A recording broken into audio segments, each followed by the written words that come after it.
Research shows that the best way to foster brain development in children is to develop a positive emotional connection between parent and child. Here with some practical ways to improve that relationship, we have Dr. Chris McCarthy from the Carolinas Counseling Group. He's the author of Turnaround, Turning Fear into Freedom. Dr. McCarthy, thank you so much for being here. Great to be here with you guys. Good morning to you and happy holidays. Okay, Chris, you say that as a culture we place so much emphasis in early childhood education kind of on the wrong things. Yes, I really think we do. We really kind of are missing it. We focus on getting content into the child's brain, and we almost treat children like they're flash drives, and we plug them into the education system and trying to download everything we know into their little heads.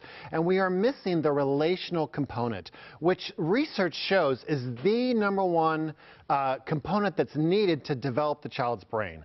Children that are emotionally connected with other adults and other children are far more likely to be calmer, to be able to focus, to be smarter, to have better social skills, and we're not focusing on that. I mean, generally speaking, the average 20-year-old today knows no other adult besides their own parents that are older than them. They just know their peer group. They don't know anyone older. And this is continuing. This is true for children. Children form relationships with their parents, but then they need to move on and form other close personal relationships with other adults, teachers, Sunday school teachers, preschool teachers, neighborhoods, parents. That's not happening anymore.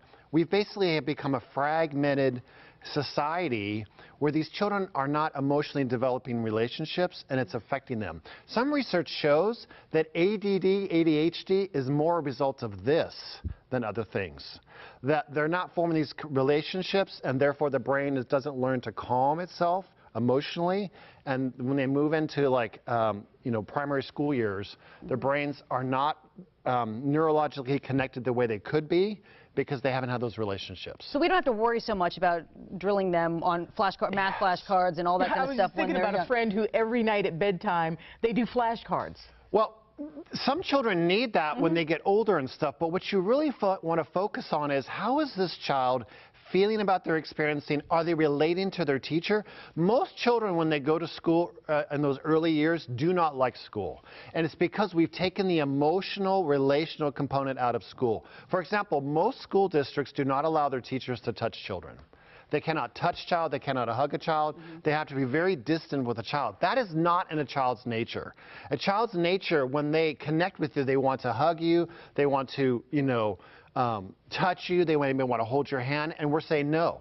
And yet brain development, brain research shows that that is the #1 thing that promotes that academic brain that we want in children, yet we removed it. So how can we nurture these types of relationships? Well, here's what I want to define a type of memory before we get into some of the practical things that parents can do, okay? There's two types of memory. One is called explicit memory. The other is called implicit memory. Explicit memory is basically what you think about when you think of memory. It's like I have some thoughts in my head from something I did in the past. I can tell my story, okay? Implicit memory is what children primarily remember. And implicit memory is the feeling that they had with an experience or with a person.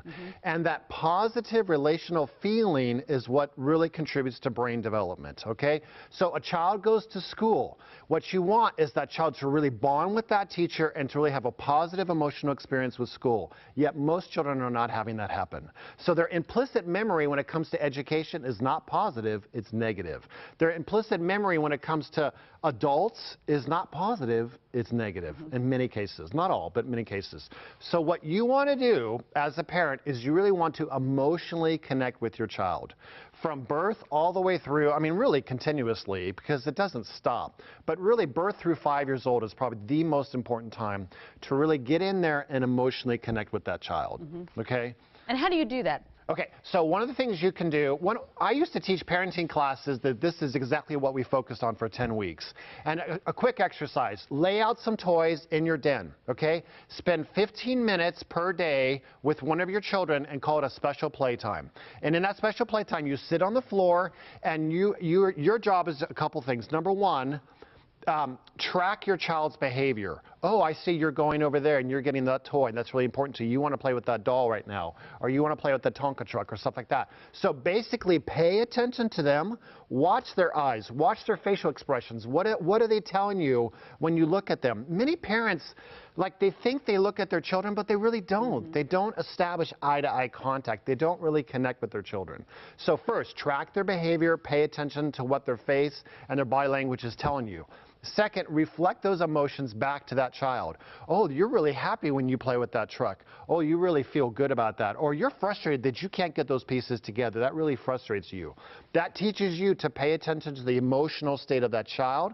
That child will pick up on the fact that you're paying attention to them, and they'll start tracking with you, and they'll start connecting with you, and that's when the brain starts really forming those neurological connections. And creating that relationship, that emotional bond that you're talking about. And that state of mind, it's a state of mind that gets created. That state of mind is what allows the neurons to really generate, to form those connections. That state of mind, the brain is calm, it's relaxed, and it's able to do its work. Okay, if it's not connecting very well, the brain is more anxious, more agitated, more angry, and therefore it's not doing the best work it could do. Okay? I could talk to you about this all day. Yeah, this is so interesting. it's fascinating stuff, and we're missing it, and we really have got to do a better job with it. Play with your kids. Connect with them, emotionally Right. listen to them. Put down your smartphone, Mom and Dad. Put down your smartphone, turn off the TV, sit and connect with your child. Yeah. Dr. Chris McCarthy, Carolina's Counseling Group. You can go to myanxiouschild.com, myanxiouschild.com to purchase Turnaround, Turning Fear into Freedom. Dr. McCarthy, thank you. Okay.